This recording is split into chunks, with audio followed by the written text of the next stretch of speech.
Family members were telling us, cut this off because if people find out, you're both going to get kicked out of the military. And we were getting a lot of pushback from home to be like, just leave it in Afghanistan. My name is Staff Sergeant Claudia Rector. I'm with the 1163rd Medical Company Area Support out of Shelbyville, Kentucky. On my full-time civilian job, I work for United States Property Fiscal Office of Kentucky as an Artifact Resource Officer and Medical Logistician.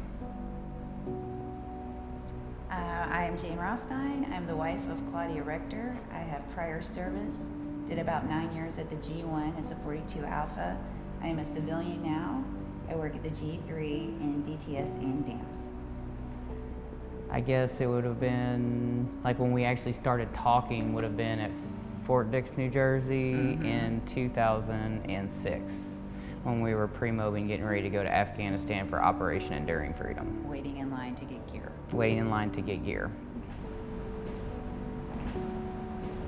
Or after we got home, we were so aware. We kept us as down low as possible, but that affected us when we came home too.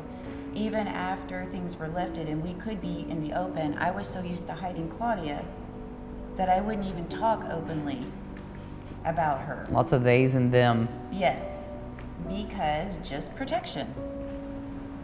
We were in Afghanistan 06-07, and then I turned around within a year and was in Iraq 08-09. And when I got to Iraq, somebody in my unit filed a congressional against me because I was gay. And luckily I had a great command team that knew I was gay, but it didn't matter to them because I was a good soldier. She's back here at home in her active guard career, and I didn't want what was being filed against me to hurt her career in any way. Right.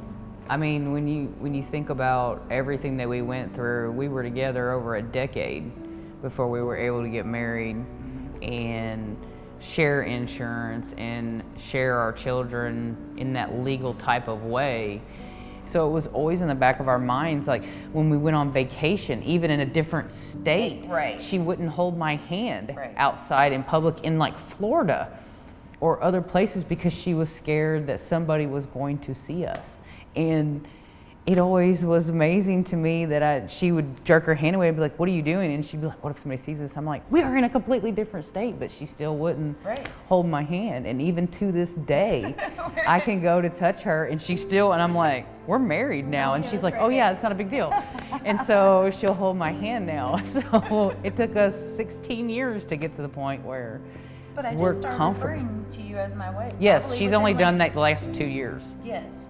It's always either Claudia or Rector. It's never my wife, but in the last 2 years, she started finally referring to me as her wife. And we've been married for quite a while now. Right. Always Yeah. about protection. Even though all those years I hid her from everybody, and I hid my family that I loved and adored and would do anything for, and the fact that, we could put this uniform on and defend everybody's family, but I can't talk about or defend my own. Right. In order for you to have an honorable career, we need you to lie. Yep. Throughout your whole career. Yep. We can't ask you, don't tell me, Right. but we know. But integrity is so important. But it's like the people that you knew wanted to hurt you held it over your head, and you just had to be careful. You had to be careful on everything that you did. I kept long hair just so I wasn't perceived as being, homosexual in the military. You had to stay, in very clear-cut lines so that you didn't break that don't ask, don't tell policy. Some nosy Nancy's along the way that definitely looked and see if they could find. Like, we were very careful what Walmarts we went to, what Kroger's we went to in this region, especially around where we worked, because if I put my hand on her shoulder, on her back, and somebody from our workplace saw it, they could take a picture of it and turn it in, and it would affect our whole family and our lives, and we bought a home, and everything was connected in our lives to the military. Right. And if we lost all of that, we would lose everything. I love being a soldier, and I love Army doctor, and I love all of it. Like, I'm just a sucker for all of it. I mean, I do history, and stuff like that for my job. So to be in the military and lie, that's one of our core values, is integrity. And I always felt like such a fraud. And Should've how lied can you about it. follow a leader that's a liar? Right. And I think like once I was able to not lie about it anymore, I became a better leader. And I'm hoping that with some of the programs like H2F and holistic things that you see, where we're going to more of a holistic approach in the military, that the military or Army as a whole and the Kentucky Army National Guard will be super healthy, not only physically, You're right. but mentally and emotionally. Right. And I think that was a big piece of the puzzle that as an organization, we have been missing. So I'm hoping in 5 years when I look back at all of this that I see an organization that quite possibly is unstoppable in that it's inviting to every walk of life, no matter who you are. But it has to be willing. You have to be. Just willing. can't have asthma. Right. You have to be willing to be vulnerable in front of the organization, Yes, right? And trust them. that's one thing I try to do with my soldiers at this point is I'm very vulnerable with them because I can be finally. I can tell them that some of the things that I've seen since I've been in the military, and I share my stories, that we need to show that vulnerability to our soldiers, to show them what we have fought for. That's one of the reasons I agreed to do this with you, Right. was I want soldiers to understand that everybody's different and that somebody in the military is like you. Right. Whether you think it or not, there's somebody in the military that's like you that may have the same struggles that you've had, or you're trying to figure that way out. There's a leader out there for you. Right. There is a soldier out there for you. There is a resource out there for you. The one thing that concerns me more than anything with at least our LGBTQ soldiers is we already have the stigma of suicide on us being soldiers. But then you add that part of our lives and then that rate goes up even more. So for everyone out there in the military that's struggling with anything like that, I promise you that there's someone out there that's had that fight and they want to fight with you.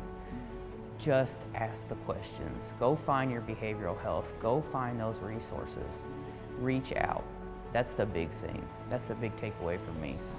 What services that I can afford and do for you shouldn't be, what's the word I want, babe? All Dependent on dependent on your sexuality. why.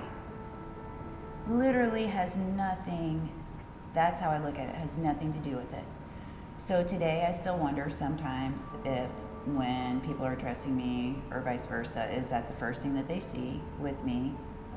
Oh, well, she's gay. Or she's married to Sergeant Rector. Sergeant Rector's gay. So Jane's gay. No, Jane isn't gay. Jane's bi. But it's easier for me to say gay around the military because then it's accepted. If I say bi, then I am immediately criticized by both males and females. The fact that I can do the job and I'm helping and I'm available or whatever, that's involved with it. No, it came down to the fact that, oh, you're gay. Holy cow, I can't believe I ever qualified in anything because I'm gay.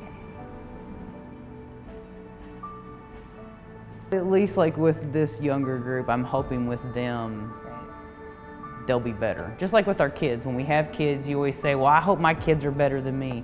I'm hoping I leave my foxhole for the next leader that's going to come behind for me better. Because I've had some great leaders along the way. And without them, I wouldn't be who I am today.